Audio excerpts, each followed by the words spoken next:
Pharma Study channel welcomes you. We provide educational assistance to secure your success in pharma exams. हमारा प्रयास आपकी सफलता। सी aspirant welcome on pharma study channel.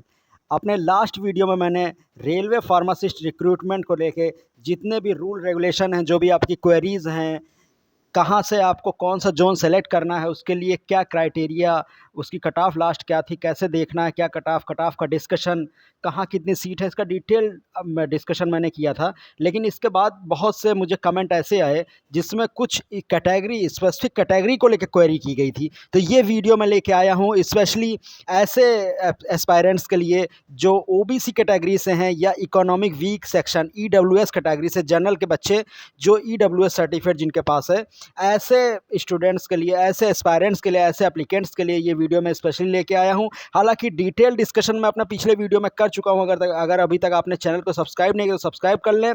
तैयारी शुरू हो चुकी है डेली इस चैनल पे, फार्मा स्टडी चैनल पे एमसीक्यूज़ का एक इंपॉर्टेंट एमसीक्यूज़ जो लास्ट ईयर या तो पूछा गया या पूछे जाने की संभावना या इंपॉर्टेंट सेक्शंस, उनसे उठा के आपके बीच में लाया जाता है। तो इस चैनल को सब्सक्राइब कर लीजिए, इससे जुड़े रहिए। बहुत से एमसीक्यूज़ के video, pharma anatomy, physiology, pharmacognosy, pharmacology, इन सब के वीडियोस डाले हुए हैं, उनसे पढ़ाई शुरू कर दीजिए।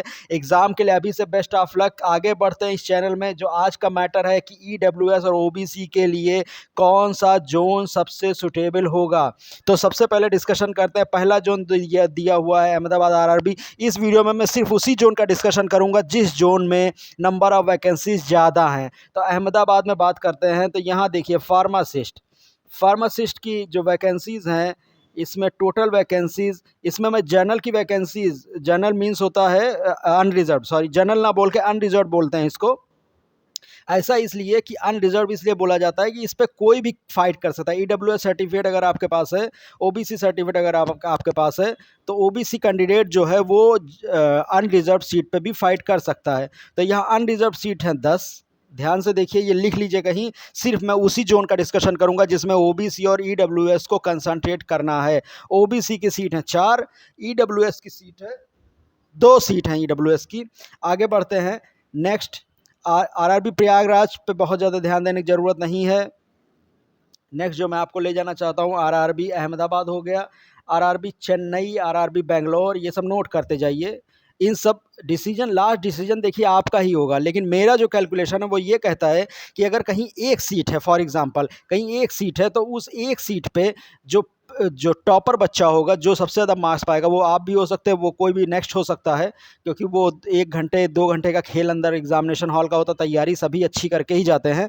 तो वो कम से कम 80 मार्क्स तो पाएगा ही, जो मैक्सिमम मार्क्स पाएगा वो कम से कम 80 पाएगा ही। और ये सभी जोन में लगभग बराबर होगा। यहाँ जो कट ऑफ की बात मैं बार बार करता हूँ, मैं क्यों कहता हूँ कि नंबर ऑफ सीट्स थोड़ी ज़्यादा होनी चाहिए, वो इसलिए करता हूँ कि पहला तो 80 पाता है, लेकिन उसके बाद अचानक ये 75, 70, 65, 60 तक गिर जाता है। अगर नंबर ऑफ सीट्स 10, 6, 5 इसके आसपास कुछ नंबर ऑफ सीट्स ज़्यादा हैं, तो ये कट ऑफ गिर, कट ऑफ मीन्स होता है लास्ट। 80 मैक्सिमम पाया, मैक्सिमम वाले से मतलब नहीं। कट ऑफ मीन्स होता है अगर 10 सीट हैं तो 10, जो 10वां बच्चा है वो कितने नंबर पाया, तो 10वां बच्चा कहीं आएगा 62 के आसपास या 60 के आसपास। निश्चित है, ये हर बार ऐसा ही होता है, उसको कट ऑफ बोलते हैं। इसलिए बोलता हूँ मैं, नंबर ऑफ सीट्स देख के ही अप्लाई करें, और आप किस जगह से बिलोंग करते हैं, आपका स्टेट कौन सा है, वहाँ से जो नज़दीक पड़ता हो उस जगह को बिलोंग करें। अब बेंगलोर की मैंने बात की थी, आरआरबी अहमदाबाद की, आपको बेंगलोर पे भी कंसंट्रेट करना है।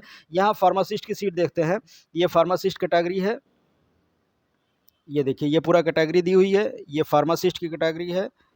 अब इस कैटेगरी में 11 सीट है अनरिजर्व की, 5 सीट है ओबीसी की, 2 और ये 1 सीट है ईडब्ल्यूएस की। अब यहाँ ओबीसी के लिए कर्नाटक, बेंगलोर एक अच्छा ऑप्शन हो सकता है। क्यों? क्योंकि 11 सीट अनरिजर्व की होगी, 5 सीट हो गई ओबीसी की, तो टोटल जो फाइट के लिए सीट मिलेंगी वो 16 सीट मिलेंगी। तो बेंगलोर में भी a good option for OBC candidate, और ईडब्ल्यूएस अगर कोई बेंगलोर का ही बच्चा है तो वो अप्लाई कर सकता है। नेक्स्ट देखते हैं। अब आगे जो एक मैंने अहमदाबाद बता दिया, बेंगलोर बता दिया, चेन्नई, गुवाहाटी, कलकत्ता, मुंबई, हमको इन पे फोकस करना है। देखते हैं कौन हमें पहले मिलता है। सीधे हम उसी पे जाएंगे जिसकी मैं बात कर रहा हूँ, जहाँ नंबर ऑफ सीट्स ज़्यादा हैं।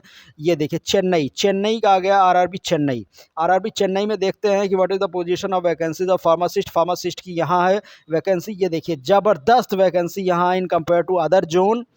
19 post are for unreserved and open for all, 2 post for OBC and 8 post for EWS. EWS के लिए बहुत बड़ी बात है ये कि यहाँ 8 पोस्ट अकेले ईडब्ल्यूएस पे है। No other candidate of any other category can fight on EWS. SC, ST, OBC they can not claim for EWS. ये बहुत अच्छी बात है। ईडब्ल्यूएस के जनरल के ऐसे बच्चे जिनका 8 लाख से, इसके लिए क्या होगा, 8 लाख से कम का आपके पास इकोनॉमिक सर्टिफिकेट होना चाहिए। वो आपकी तहसील से, जो तालुका है वहाँ से इशू हो जाएगा और वो सर्टिफिकेट आपको इसमें लगाना पड़ेगा। जब डॉक्यूमेंट वेरिफिकेशन होगा तो ये चेक होगा, अगर वो गलत पाया गया तो आपका सिलेक्शन कैंसिल कर दिया जाएगा। तो यहाँ देखते हैं ईडब्ल्यूएस के लिए 8 सीट हैं टोटल। अगर ओबीसी के लिए बात करें तो 19 + 2 21 सीट्स हैं। तो ओबीसी और ऐसे कैंडिडेट जो ईडब्ल्यूएस कैटेगरी से हैं और चेन्नई में जॉब कर सकते हैं, वहाँ जा सकते हैं जॉब करने के लिए। हालांकि एग्जामिनेशन सेंटर जो है वो एग्जामिनेशन सेंटर तो जो आप अपना एड्रेस देंगे, जब फॉर्म भरते समय जो आप अपना एड्रेस देंगे उसके आसपास का एग्जामिनेशन सेंटर आपके स्टेट में जो बड़े शहर हैं उन्हीं में, जैसे मध्य प्रदेश में भोपाल है, ग्वालियर है, इन्हीं में सेंटर तो इन्हीं में रहेगा। यूपी है तो लखनऊ है, कानपुर है, या दिल्ली में दिल्ली दे दिया। तो इस तरीके से सेंटर तो आपको अपने स्टेट में मिल जाएगा, लेकिन जॉब सिलेक्शन होने के बाद आपकी पोस्टिंग वहीं होगी। नेक्स्ट 3 देखिए मैंने बता दिया, अहमदाबाद बता दिया, चेन्नई हो गया, बेंगलोर हो गया। अब मैंने बोला था गुवाहाटी, कोलकाता, मुंबई, इन पे हमको फोकस करना। गुवाहाटी आ गया। गुवाहाटी में देखते हैं क्या पोजीशन है फार्मासिस्ट की भाई। तो फार्मासिस्ट कहाँ, फार्मासिस्ट फार्मासिस्ट फार्मासिस्ट फार्मासिस्ट, ये है फार्मासिस्ट। तो फार्मासिस्ट की पोजीशन देखिए यहाँ बहुत अच्छी है। ये देखिए जनरल में 5 पोस्ट हैं, ओबीसी के लिए 2 हैं और ईडब्ल्यूएस के लिए 1 है। तो ईडब्ल्यूएस में तो जो गुवाहाटी का है, अगर उसे गुवाहाटी से बाहर नहीं जाना, आसाम से बाहर नहीं जाना, तो उसके लिए तो सही रहेगा। यहाँ ओबीसी कैंडिडेट अप्लाई कर सकते हैं क्योंकि इसकी मेरिट जो है वो कभी कभी डाउन जाती है। हालांकि कलकत्ता गुवाहाटी की मेरिट 60 या 65 के बीच में, मिनिमम मेरिट की बात मैं कर रहा हूँ, 60-65 के बीच में रहनी ही है। आप तैयारी अच्छे से करिए, यहाँ अप्लाई कर सकते हैं। 7 सीट ओबीसी के लिए हैं, तो ओबीसी के लिए गुवाहाटी में भी a good option. Next we are going to Calcutta. Calcutta को मैं बहुत ज़्यादा फोकस कर रहा हूँ। जिस तरीके से मुंबई को मैंने बताया, चेन्नई को बताया, उस तरीके से कलकत्ता बहुत अच्छा ऑप्शन है। ये देखिए फार्मासिस्ट यहाँ है। टोटल नंबर ऑफ सीट्स जो कोलकाता में हो जाती हैं वो अनरिजर्व की अगर देखें तो 17 हो जाती है। 8 + 1 ये 17 हो जाती हैं। Then we will come on OBC category. OBC category में देखिए 4 और 4, एक बार इसको चेक कर लेते हैं फार्मासिस्ट का। हाँ, ये दिस वन 4 और 4, तो 8 सीट ओबीसी के। तो 8 + 17 ये नंबर ऑफ टोटल सीट आपकी हो गई 25 सीट्स हो गई आपकी, सॉरी 27 सीट्स आपकी हो गई।